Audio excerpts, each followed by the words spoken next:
When you first started gardening, you probably noticed something that most beginners overlook. The soil beneath your plants isn't just dirt. It's an entire living ecosystem teeming with billions of microorganisms, fungi, and beneficial creatures that directly determine whether your plants thrive or struggle. The most powerful tool you have to unlock this potential is composting, not the sterile, processed, bagged compost from garden centers, but genuine, living compost that you create right in your own yard. This guide walks you through everything you need to know about transforming kitchen scraps and yard waste into the dark, crumbly gold that separates exceptional gardens from mediocre ones.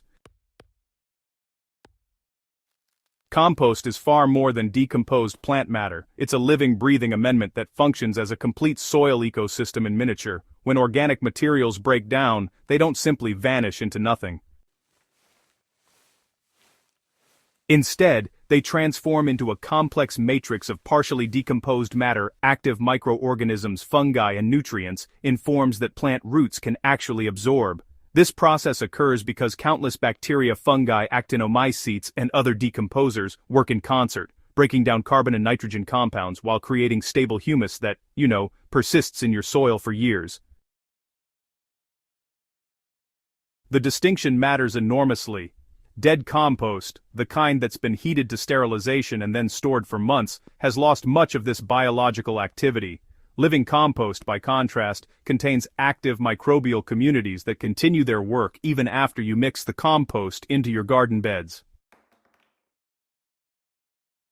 These microbes form symbiotic relationships with plant roots, enhance nutrient availability, improve soil structure, and even protect plants from pathogens through competitive exclusion.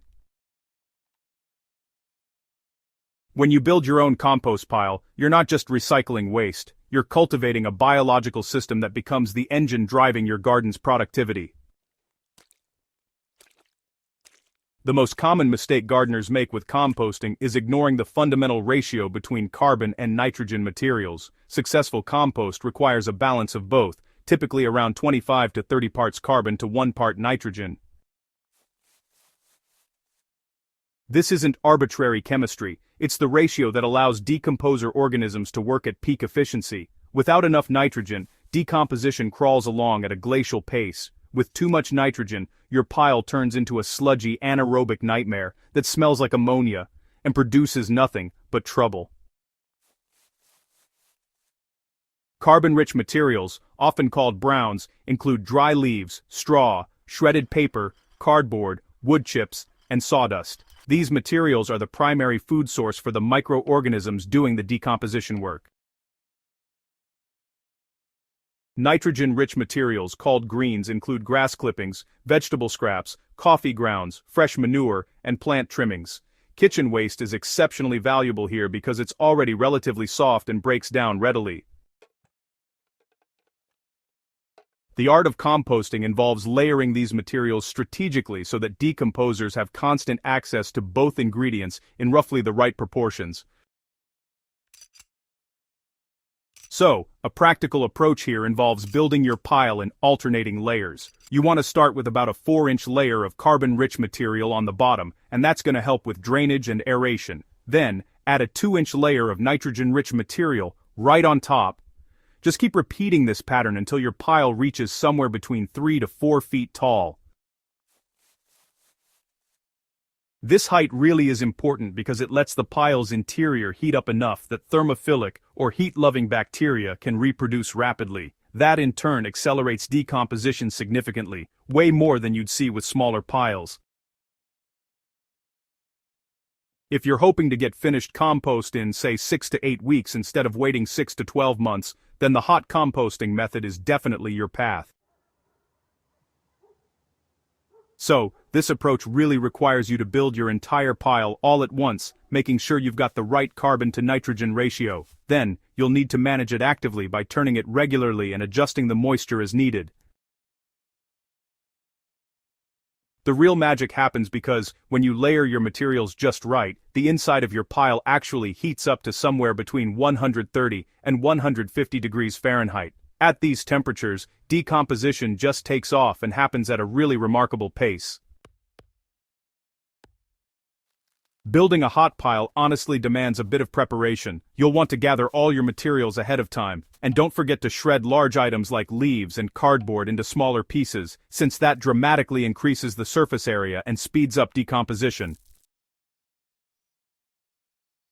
As you build your compost pile, make sure to mix your browns and greens thoroughly, ensuring an even distribution instead of just creating separate layers. And, as you go, add water so the pile feels like a wrung-out sponge, moist but definitely not waterlogged. To keep tabs on your compost, monitor the pile's temperature by pushing your hand right into the center. If you can't hold your hand in the heat after about 3 seconds, that's a sure sign you've got active thermophilic decomposition happening in there. And the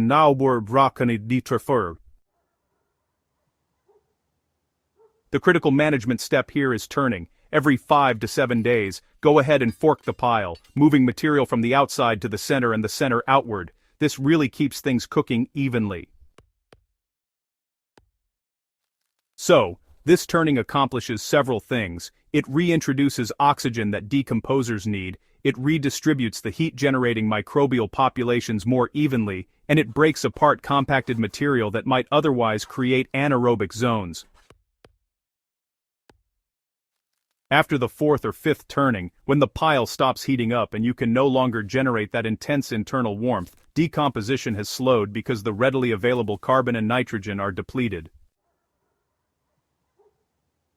At this point, you want to stop turning and let it cure for another 2 to 4 weeks, where the remaining organic matter continues breaking down and the microbial community stabilizes.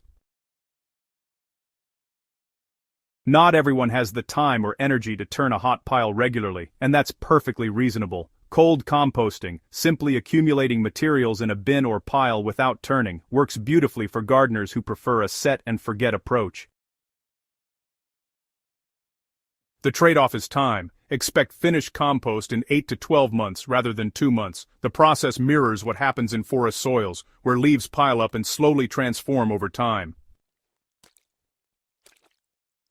Building a cold pile requires the same attention to carbon-nitrogen balance, but the lack of turning means you need to be more careful about compaction.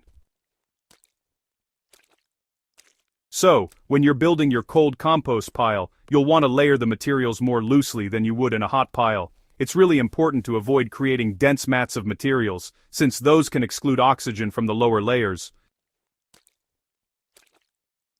A 3-bin system actually works exceptionally well for cold composting. Basically, you fill bin 1 for several months, then move its contents to bin 2 while you start filling bin 1 again with fresh materials. After that, you move the oldest material to bin 3, where it cures, while you keep cycling fresh materials through the other bins.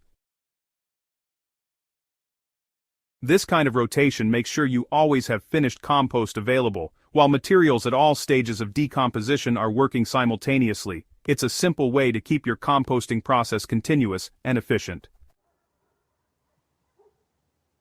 The real advantage of cold piles is honestly their resilience. If you forget to add water for a few weeks, it barely matters at all, and if you accidentally layer materials wrong, the slow process just eventually works everything out.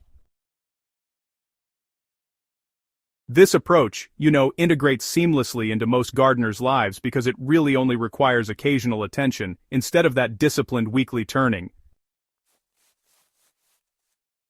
Compost is finished when you can no longer identify the original materials, when it smells earthy and pleasant, and when its temperature matches the surrounding air.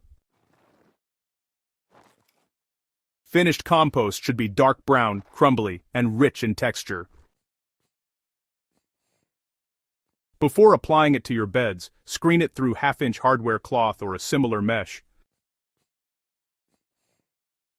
This removes any remaining sticks or undecomposed chunks while giving you a finer product that, integrates more readily with your soil. Alright, so you'll want to apply finished compost generously to your beds, about 2 to 4 inches, and work it into the top 6 to 8 inches of soil.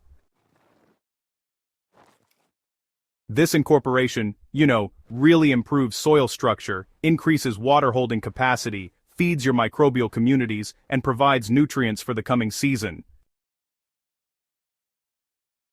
Unlike fertilizers that work in just a few weeks, compost's benefits actually compound over years, as the living organisms within it establish permanent homes in your garden soil.